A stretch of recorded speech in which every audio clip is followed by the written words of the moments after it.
Beberapa hari yang lalu kita viral dengan satu artikel yang diterbitkan oleh akhbar ataupun media sosial berkaitan dengan sisi buruk ataupun sisi gelap sistem pendidikan di negara kita. Seorang bekas guru yang telah bersara awal memaklumkan ataupun memberikan gambaran sebenar keadaan sistem pendidikan di negara kita. Jadi ramai pihak yang telah mention ataupun minta saya ulas tentang sisi gelap ataupun sisi keburukan sistem pendidikan negara kita. Sebenarnya saya sudah menyediakan satu bahan terakhir tentang PBD dan PBS sebagai pengganti PT3, dan dalam bahan tersebut saya ada terangkan tentang satu poin yang berkaitan dengan sisi gelap pada sistem pendidikan negara kita, iaitu menipu data ataupun mengubah data supaya ia kelihatan cantik. Saya berikan satu penjelasan ataupun gambaran yang terus. Contoh, jika kita mahu pelaksanaan PBD dan PBS sebagai faktor utama penilaian kepada anak-anak kita dalam peperiksaan dalam pendidikan, kita faham bahawa PBS dan PBD ini telah dilaksanakan pada tahun sejak PT3 itu dilaksanakan. PBS dahulu dilaksanakan, lepas tu diiringi oleh PT3. Bila kita buat PBS ni, kita dapati bahawa ramai pihak termasuk ibu bapa dan guru-guru tidak meyakini perkara tersebut. Kerana apa?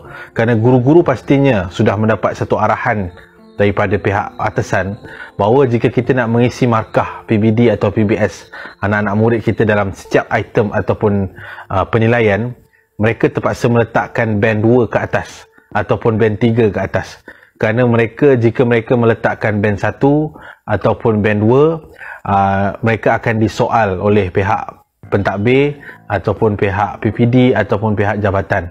Jadi di sini adalah salah satu contoh bahawa PBS itu adalah salah satu instrumen yang menyebabkan guru-guru kita terdedah kepada penipuan data untuk kelihatan cantik.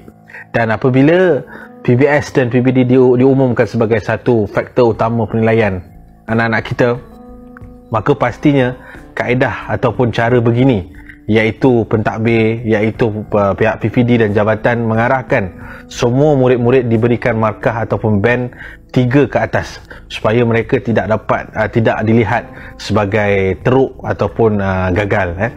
Jadi ini penipuan-penipuan yang pernah berlaku dalam sistem pendidikan di negara kita untuk melihatkan kecantikan yang terselah dalam sistem pendidikan.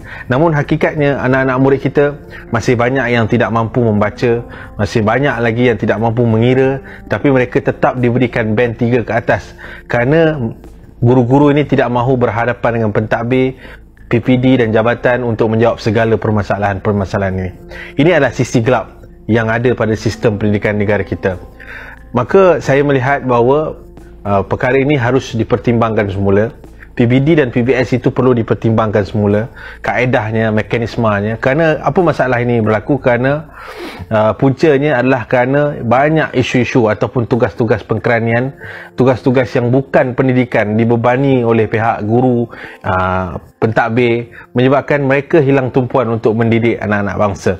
Oleh itu, penipuan ataupun sisi gelap ini muncul supaya tugas mereka untuk mengisi data-data ini selesai, tetapi pokoknya ataupun isu pendidikan yang menjadi keutamaan sepatutnya kepada guru-guru terabai sama sekali.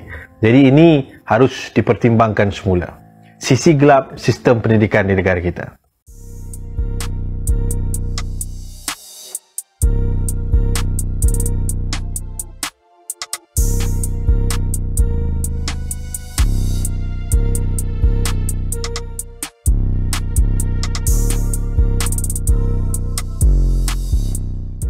Jangan lupa subscribe dan tekan butang notifikasi untuk dapatkan info yang lebih menarik lagi.